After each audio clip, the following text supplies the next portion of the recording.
just a few months after winning the Pulitzer Prize for his shocking photo titled "The Vulture and the Little Girl," South African photojournalist Kevin Carter took his own life, leaving behind many questions about what lay behind that image. On July 27, 1994, Kevin Carter was found by police dead from carbon monoxide poisoning in his car. He was just 33 years old. His heartbreaking suicide note read, "I am haunted by the vivid memories of killings and corpses and anger and pain, of starving or wounded children, of trigger-happy madmen, often police, of killer executioners. I have no phone, no money for rent, no money for child support, no money for debts. I'm totally depressed." Carter began his career as a sports photographer in 1983, but quickly shifted to the front lines of conflict in South Africa. He documented brutal images of oppression, anti-apartheid uprisings, and domestic violence driven by racial segregation. A few days after Carter received the Pulitzer in April 1994, his close friend and colleague Ken Oosterbroek was shot dead while photographing a shootout in Thokoza, near Johannesburg. In his final letter, Carter wrote, "I have to join Ken if I am lucky enough."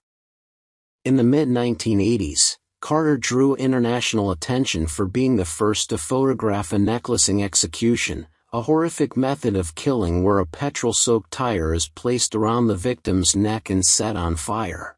The photo sparked global outrage and amplified resistance against apartheid. Later, Carter reflected on that moment. "I was horrified by what they were doing. I was horrified at what I was doing. But then people started talking about those images, and I thought maybe my work wasn't so bad." Witnessing something barbaric doesn't necessarily mean you're doing something wrong.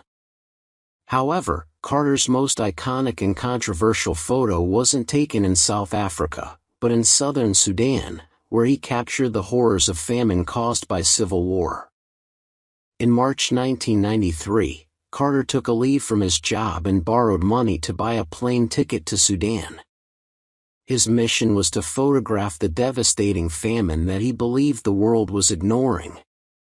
On a dry, desolate field, exhausted by scenes of countless starving people, Carter heard faint cries. He found a heart-wrenching sight.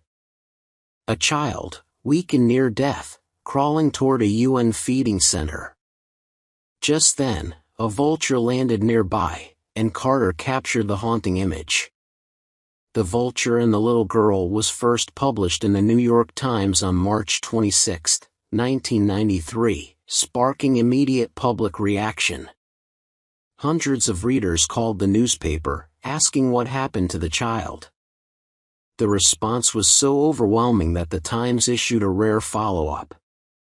According to the caption, the child had reached the feeding center, and Carter had shooed the vulture away. However, the child's ultimate fate remains unknown. In a later interview, Carter admitted he had waited 20 minutes, hoping the vulture would fly away. When it didn't, he took the photo, and then chased the bird off.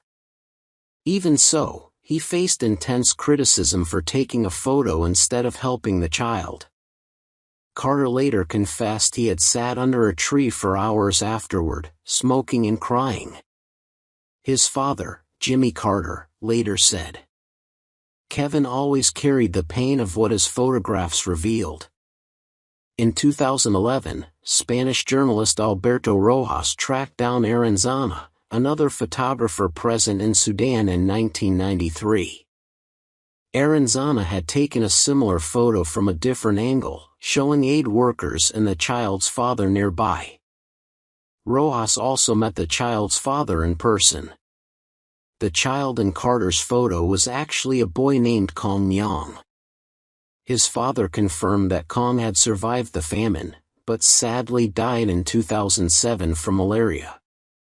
Rojas added that when the photo was taken, the family was waiting in line for food aid not far from where Carter shot the image. Many of us will never truly understand what Kevin or his colleagues went through while carrying out their duties in such dark and harrowing places. The truth is, to cope with the unbearable harshness of it all, Kevin turned to cocaine and other drugs to soothe his troubled mind. Kevin often confided in his friend Judith Matloff, a war correspondent, telling her that he was overwhelmed with guilt for only being able to take pictures while others were being killed. The relentless pressure and emotional burden eventually pushed Kevin deeper into depression. What do you think about this story? Feel free to share your thoughts in the comments below.